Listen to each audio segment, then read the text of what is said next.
Welcome to Man Does Tech, where I solve the problems you didn't even know you had.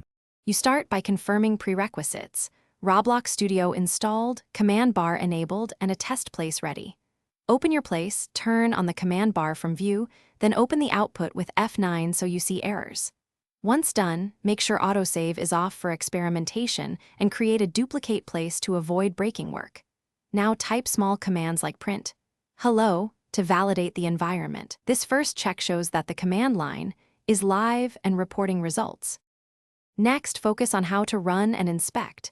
Use commands such as print, game get service, players, and workspace, find first child, model name to find and list objects.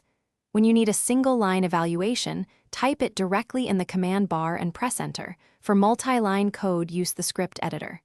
Make sure to check output for returned values or errors. If you see nil, adjust the path. This step teaches you how to query the game hierarchy and confirm the exact objects you'll manipulate.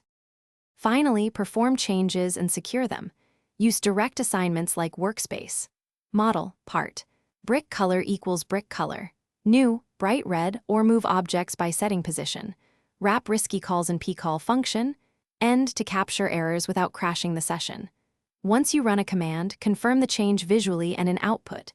If something goes wrong, stop, inspect output for stack traces, verify exact object names and parent paths. Then restore your duplicate place or undo the edit before continuing. Thanks for watching. If you found this helpful, don't forget to like and subscribe.